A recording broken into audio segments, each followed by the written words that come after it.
The 15th of January 2023 was a strange day for Germany. It was windy in the north.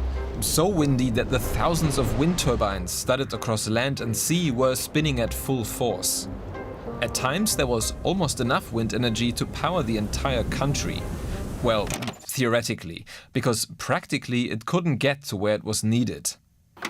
Eventually, the wind turbines had to be slowed down, meaning cheap and clean electricity got wasted. In the south, meanwhile, people were urged to save energy. Neighboring countries were asked for backup capacity, and dirty coal power plants fired up.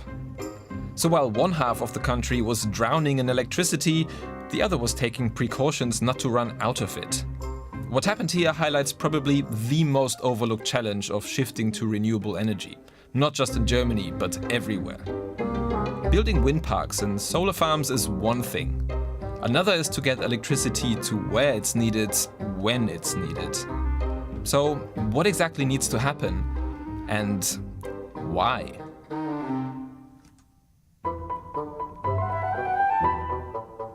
When's the last time you plugged in your phone and it didn't charge? Well, depending on where you live, this might have never happened.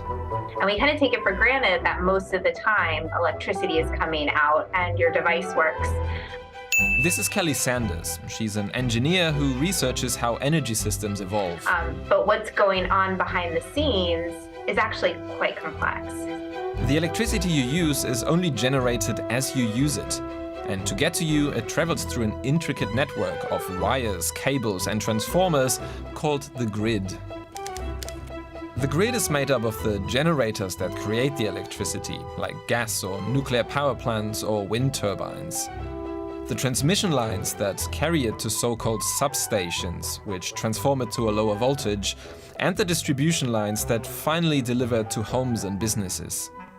All this needs to be in perfect balance at all times. The supply or generation must exactly match the demand or load. If there's too much power, there can be a surge that damages infrastructure. If there's too little, there can be a blackout. To make sure this doesn't happen, there's a grid operator.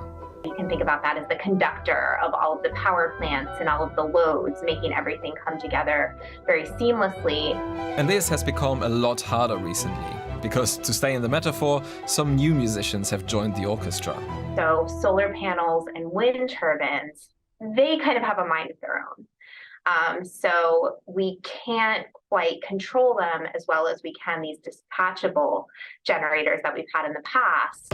Dispatchable means electricity sources we have available pretty much on demand, like coal or gas power plants. You can kind of turn them up and turn them down according to how you want them to operate.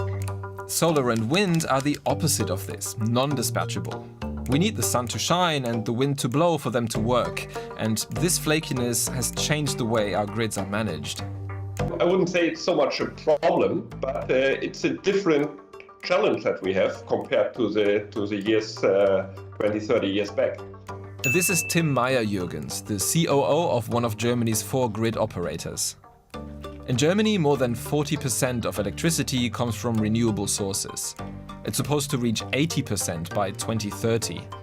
So, what challenges does a high share of wind and solar throw up? Well, for one, they make you depend on the weather. It's more difficult to exactly forecast what we can expect the next day. We have fortunately gotten a lot better at this, but even the best forecast can't change the weather. The German word Dunkelflaute, dark doldrums, describes times when there's little sun and little wind, a grid operator's nightmare. And even on days with plenty of both, they might not be there exactly when they're needed. Look at this graph charting solar energy supply throughout a typical summer's day in California. During the day, when the sun is up, it covers a good share of total demand, that's the blue line. But towards the evening, as the sun starts setting, it quickly plummets, widening the gap between supply and demand. Somebody has to be waiting in the wings from a generation resource to turn on really, really quickly. And so that, unfortunately, here in California becomes natural gas. So you kind of have these little combustion turbines that are really, really dirty. And then remember that story from Germany, when the north had to throw away electricity while the south was running short? The renewable energies, if you look at Germany, for example, are not always there where you have the load. Germany produces most of its wind energy in the north, most of its solar energy in the south. There's currently no way to get large amounts of wind energy down south, where there's a lot of demand from industry, or much solar energy up north for that matter. It's a similar story in the US. Most wind energy is generated in the middle of the country, but more than 2/3 of the population live here, within 100 miles of the border. So that's where the demand is. Consequently, wind and solar are causing grid operators a whole lot of headaches. But what if they aren't the problem, but the grids? For the last 100 years, we have been expanding and designing our grid as a centralized exercise. This is Patricia Hidalgo Gonzalez. She researches how to best build more renewables into our energy system. Historically, we've put power stations close to our cities and brought fuels like coal or gas or later uranium to them. The electricity usually didn't have to travel far. Solar and wind, on the other hand, have to be put where they're fuel, so sunshine and wind is most abundant. And utility companies aren't the only ones generating power. Of course, we have the infrastructure of this centralized grid, and we'll continue having it because it's cost effective to have this type of system. But now we also see that there's a lot of distributed energy resources. People are putting solar panels on their roofs, for example. Traditional consumers are turning into generators of electricity. Things have changed since the old days, but our grids haven't. They don't fit the energy system we're trying to build. And that leaves us with basically two options. One, we forget about all this renewables mumbo-jumbo and just stick with good old-fashioned coal and gas, which would be an interesting choice given we're in the middle of a climate crisis. Or, option number two, we make our grids more flexible. And there's a number of ways we can do that. So we have to transport the electricity from where it's produced to where it's needed. So we have more transport of energy than we had in the past. This means we have to better connect our grids. That's why grid operator TenneT is building SüdLink, a 700-kilometer high-voltage transmission line connecting Germany's north to its south.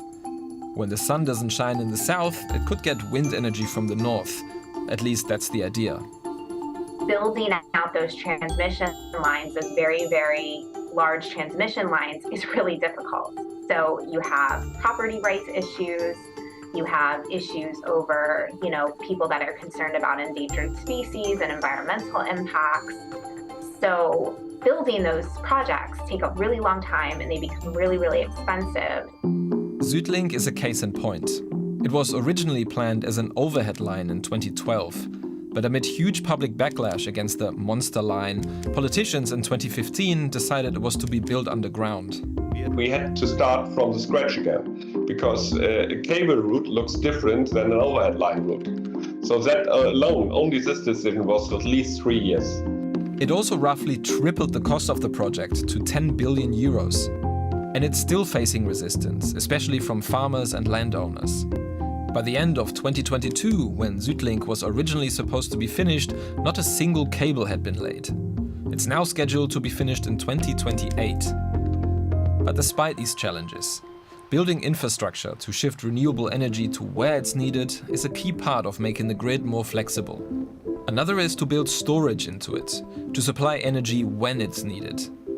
To cover shorter periods, huge battery packs are already popping up more and more. You basically charge the battery when the sun is shining or the wind is blowing, and then you discharge it when those solar resources or wind resources wind down. Some grids also store energy with pumped hydro. You use surplus electricity to pump water up a hill and let it run down through a turbine when you need it back. Both these solutions can only shift a few hours worth of energy though. For days or weeks, for example, to cover a Dunkelflaute, we need other solutions, like hydrogen. We can make it from renewable electricity and then burn it in power plants without any CO2 emissions. That doesn't mean that we should burn hydrogen all the time, because it's not a very efficient way, but for certain situations we will still need it. And then there's another part of the solution, which up until recently hadn't really been discussed. We could be the opportunity. So you can increase generation to meet demand. You can also lower demand to kind of meet supply somewhere in the middle. We could, for example, hold off on doing our laundry or running the dishwasher when the grid is stressed, and instead do it when there's plenty renewable energy available. Some utilities already offer their customers lower rates for doing exactly this. And we could let grid operators tap into the electricity from the solar panels on our roofs or the batteries of our electric cars. But now with distributed energy resources, we're thinking about a two-directional flow, where now not only from generators to consumers, but now from consumers, which now we would be calling them prosumers because they would be producing electricity, and then supplying it back upstream to a transmission network when it would need it the most. The vision is to build a technology-driven smart grid that gives operators a lot more information to flexibly balance supply and demand. If all this sounds incredibly challenging and expensive, well, that's because it is. This industry study calculated that to hit our net zero targets, grids worldwide need $1.1 trillion of investment every year until 2050. And that's excluding new solar panels and wind turbines. Changing the grid is a monumental task, but it's one we need to tackle if we're serious about quitting fossil fuels. Because in the end, our grids are the backbone of the energy transition. So if we are not successful, the energy transition will not be successful. And for me, this is a race we must win, so there's no alternative. So what about you? Would you hold off doing your laundry until there's enough renewable electricity? Let us know in the comments. And don't forget to hit subscribe, because we have a new video for you every Friday.